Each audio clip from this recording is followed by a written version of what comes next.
net bi ñu bëree bëri daal di koy ñaawlu ba am na sax ñoo xam ne ñoo ngi ko ciy dal di tooñ Coumba Gadiaga. waaw Bara comme ni nga ko waxee rek ministre bu bees bi nga xam ne moom moo nekk ci secteur de la pêche muy Ami Mara mi nga xam ne dañ ko daal di nommé le 1er juin 2026 ca bopp ministère de la pêche et de l'économie maritime moom nag Ami Mara nekk économiste de formation ci waxtu yi nga xam ne jot naa jàll rek dafa am benn polémique ak ay vague de moquerie yi nga xam ne ñu ngi koy gis ci réseaux sociaux yi après diffusion bi nga xam ne rek moom moo di extrait bi mu jëlee woon parole rek ci visite bu mu doon amal fële ca Touba ci noonu nag ñu daal di li tax critiques yi gën a daal di bëri daal moom mooy niveau de langage bi nga xam ne rek daal dina koy am par rapport ak loolu nga xam ne moo nekkoon discours am ñu gis ci ay fautes yu bëri yu nga xam ne daal dina koy def ak ay répétition yoo xam ne rek amul woon sens noonu ak track boo xam ne daal gis nañ ni Bara dafa doon trébucher lu bëri ci ay mots en français donc ay question di samp rek ba xam ndax mënul woon utiliser kàllaamay kocc wala ndax mu gënoon a simple wala elle était obligée d'utiliser la langue de Molière mu nekk nag yu bëri yu nga xam ne gars yi yaa ngi koy werante bu ñii di wax ne peut-être track la woon ñeneen ñi ne peut-être manque de niveau la en tout cas daal ñu ngi acharné wu depuis quelques heures ci li nga xam ne rek moom moo di kawam. et je vais dire ndeysaan pour introduire Wally. waaw mais nag dans la constitution sénégalaise amul fenn fuñ mention que ne un ministre doit bien parler français du obligation du exigence amul fenn ci texte benn texte boo xam ne da koo obligé quoi que benn ministre dafa war a français carrément xam nga boo demee ci constitution ak décret de nomination des ministres ñetti conditions rek la fixé benn bi d'abord mooy être sénégalais ñaareel bi mooy jouir de ses droits civiques et politiques ñetteel bi mooy être nommé par décret du président ñett yi moo ne ci biir ci constitution bu Sénégal ñett yi ma la limal nii c'est-à-dire ci biir constitution amul fenn fu exiger un ministre sénégalais muy un ministre bu mu mënti doon que da nga war a français c'est-à-dire correctement quoi exiger wuñ ko waaye ñëpp xam nañ ne tamit français mooy suñu outil de travail par exemple conseil des ministres buñ koy def français lañ koy defee mais man ma jàpp li am solo ba am solo xam nga tey jii kii Mara la Ami Mara oui. mais dañuy fàtte rek Yacine Fall amul lu ñu ko fi waxul. si bien sûr. Yacine Fall amul lu ñu ko fi waxul. ki fi nekk tey président de la république mais amul lu ñu ko fi waxul. kooku sax président la mais Yacine Fall bi nga xam sax ministre la woon. comme moom mii comme Ami Mara Dièye mais amul benn critique bu ñu ko fi waxul te et pourtant diplôme yi mu war a am na ko c'est-à-dire boo jëlee parcours am da nga naan kii kenn ëpp ko xam-xam. est-ce que loolu dafa am solo trop c'est-à-dire man xam nga lan laa jàpp lan moo gën a am solo mooy ministre bi fal nañ ko moom au moins défendre ma ko damay wax li nga xam ne rek moom la teg ci yow au moins mu ngi wàcc parce que man Ami Mara xaw ma ko mu ngi wàcc sur le terrain di def ay activités yoo xam ne ñu ngi koy gis man li am solo ba am solo mooy xam nga mooy la ministre bu ñu la fale demoon nga liggéey tegal say chantier say projet nga wàcc sur le terrain fexee def ses résultats pour man loolu moo gën a am solo mais xam nga sénégalais souvent dañoo bëgg détail de trop pour man yëpp ay détails la c'est vrai que baax na wax dëgg yàlla ministre comme ministre yi ñu fi xamoon tey ki ko wuutu fi docteur Fatou Diouf ñëpp xam nañ ne niveau de français am c'est extraordinaire ku mel ni moom ku mel ni ñeneen ak ñeneen léegi est-ce que par exemple ministre buy laax français mooy ministre bi war a def résultat xam nga loolu tamit ay question la est-ce que da nga war a dégg français dégg tubaab carrément pour mën a produire un résultat boo xam ne tey ministère bi mu la woon xaar man bu boobaa dama naan non est-ce que par exemple tey Ami Mara bi ñuy critiquer nii ëllëg bu fekkee ñi nga xam ne ñoo nekk ci secteur ci wàllum pêche ak yu mel noonu affaire maritime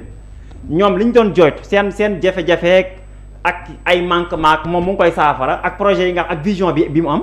bu fekkee mu ngi koy matal est-ce que bu boobaa tey niveau de français boobaa dafay am impact amul impact moo tax ma ne la ci njëlbeen bi ci constitution bi amul laa la fi ñu bind ñu ne un ministre doit parler bien le français amul parce que critères yi ma la fi limal tout à l'heure nga xam ne mooy critères yi nga xam ne ci constitution bu Sénégal ak décret bi fixé wàllum nomination des ministres ñett rek la mooy yi ma la wax tout à l'heure léegi nag pour man détail yooyu ay détails la rek parce que même dans la classe sax da ngay wax français nga juum article nga am problème laïsme wala laïsme. ñu reetaan la Sénégal moo toll foofu. Sénégal moo toll si même français nii tey man su ma waxoon fi benn toj benn moo rek ñu dagg ma yii sa ay nangam. te yooyu ay détails la yoo xam ne pour man am na sax ñu jàpp yenn penseurs yu jàpp ne dafa bokk si lu tardé Sénégal dafa bokk lu delloo ginnaaw Afrique. te loolu aussi wax dëgg yàlla il faut que ñu may nit ñi aussi ñu am seen liberté d'expression parce que c'est pas exigé quoi un ministre boo xam ne wax dëgg yàlla nga war a garaaw dégg tubaab wax di nangam mais bu fekkee.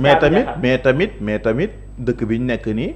bu fekkee dañoo di ut ay njiit di leen jiital il faut tamit ñuy privilégier li mooy li nga xam ne moo di excellence waali.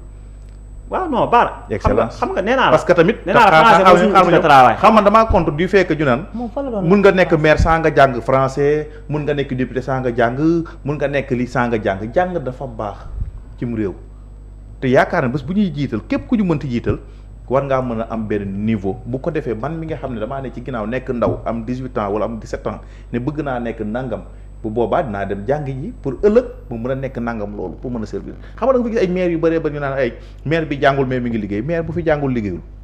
très rarement gis maire boo xam ne jàngut te mi ngi def ay choses yu extraordinaire loolu moom il faut ñu xam ko bu baax ba jàng bi il faut ñu gën ko dëgëral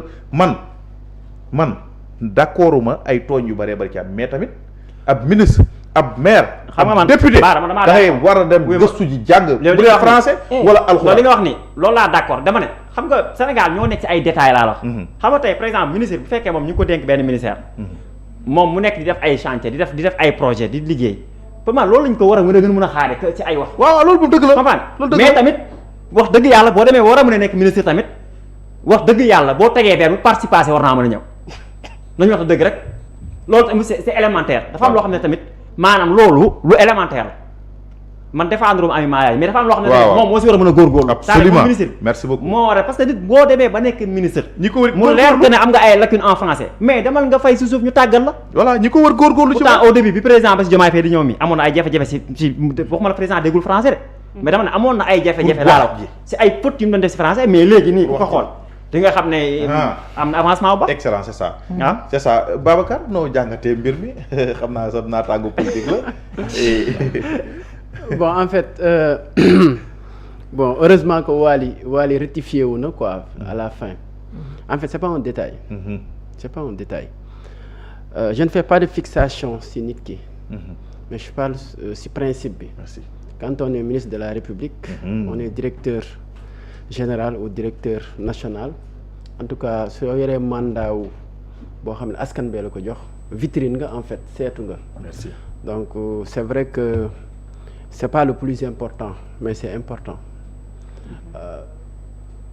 Tey jii nii dafa am loo xamante ni day jéggi sax Sénégal da am loo xam ne day jéggi Sénégal je donne un exemple juste pendant le mondial bi ñu defee le président de la fédération bi mu defee point de presse ba ne médecin bi ñu yóbbu woon gynéco la après automatiquement yaa ngi gis sous région bi yenn tiktokers yenn influenceurs yenn presse yi sax di ko ñaawlee Sénégal c'est parce que tout simplement jàpp nañ ne c'était un peu paradoxal.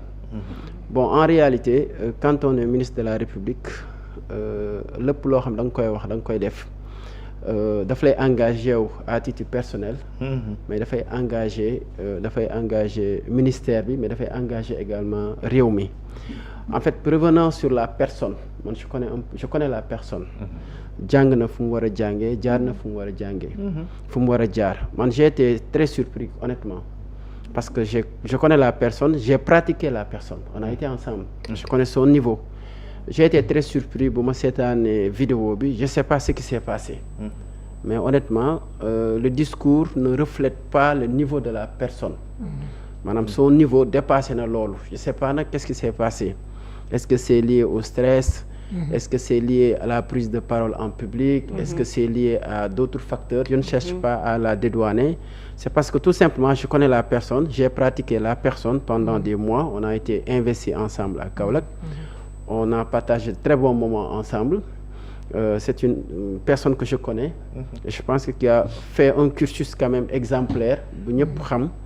Donc mais le discours, si on s'arrête au discours, c'est pas un discours qui est digne d'un ministre de la République quand même. Ça il faut oser le dire. Donc commentaire boobu rek laa si bëggoon def. di wax na nag bon ce qui est arrivé pendant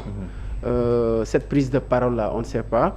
Mais je pense que le niveau qu'elle a dépasse carrément la Son qualité du discours qu'elle a livré quoi. effectivement te wax naa ko ce matin nee naa mën nga jàng ba yëy say kayit parfois wax ji sax daf lay të te loolu mën nga ko pardonner mais daal excellence non merci comme ni ko professeur wax stress mën na nekk te am na ñoo xam tamit xam nga jàng nekk dara ñu xëy def la ministre ñëpp toog nga war dem wax xam nga liñ naan mbooloo kenn du ko ñime dañ koy miin déggoo ma ne mbooloo kenn du ko ñime dañ koy miin am na ñoo xam ne bu leen joxee micro dañu leen wax leen rek da nga gis ñu def ni di lox wala trac wala day am wute naa ñun ñi nga xamante ni bu suñ borom taxawoon sax ñu ne ko ci la xam nga effectivement loolu la xam nga mooy li am barki Dembo Ndiaye ci dëj bi ñu ngi jox suñu benn frère parole mais daf doon lox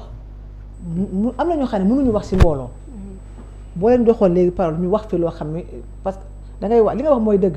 mën nga jàng ba yëy kayit am diplôme yëpp mais bu ñu la nee kaay wax ñëpp toog juróomi toog rek nga tërëf mais nag xaw ma ñun ñi am nag bac A ñu littéraire yi ñoo mën a ñoo dégg tubaab man xoolal man su ma dee wax tubaab am na benn agita doo xam ne man fan laa jànge macha allah du man mat nag moom un bi day rafet en réalité bon soo gisee aussi si je peux placer 2 autres mots soo gisee aussi mu susciter un peu débat c'est parce que posture am la quoi ak fonction am je donne un exemple un peu su ma jógee par exemple man par rapport ak le métier bi ñuy def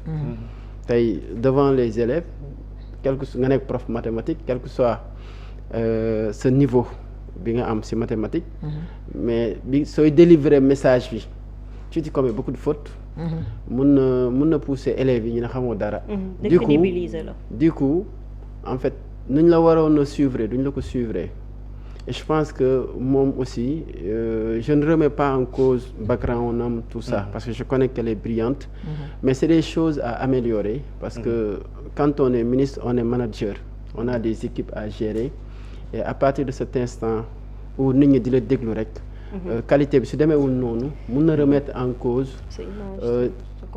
voilà liggéey bi ni mu waroon a demee résultat yi mu waroon a produire mun na des quoi parce que olof danaan wax feeñ te en général nit ñi avant ngay dem ci jëf bi nit ñi am na nit ñoo xam dañ lay suivre ci wax ji su jàppee ne vrai su ko leen convaincre après mun nañ dem ak yow ci jëf li mais wax bi su leen convaincreul mun na mettre en cause seen collaboration par rapport ak jëf bi moo tax ñu naan briefing baax na ñu leen di briefing balaa ñuy ñëw ci waxukaay c'est ça wax ñu leen di brief wax dafa jafe nag wax dafa jafe trop na wax dëgg yàlla mais nag du détail te nag ñun ñun ñëpp dégguñu tubaab boo def ñoom doon waxal sax xamuñu ni def na faute xëy na ñun intellectuels yi ñun ñoo xam ne waaw mais am na ñoo xam ñoom doon waxal xamuñu dégg nañ ta super il est 17h Matar Sarr ñi xamuñu dégguñu tubaab merci Mbaye oustaz il est 17h Koumba loolu ma nekkoon dernier ponk bi xam naa dañuy directement rek ci wax ci yow moom da nga ñuy jégal xam naa ne yow kay tey da nga maa vent tey dama lay vent ignoré suba dama laa bëgg a may repos mais maa ngi seet daal ay Koumba dafa sonn jëwul kii sax suba da ngay repos sama ñamal ñaari borom matinal tam war naa ñibbi si bàyyi suñu Koumba non sama yaay dafa sonn nag vraiment elle est fatiguée wax leen de leen ko parce que sama à la fin de l'émission dinaa ko à la fin wax de leen de inchallah non sama te bi dugalal générique bi Koumba la moo nekkoon dernier ponk bi alors waaw dafa am lu yees ci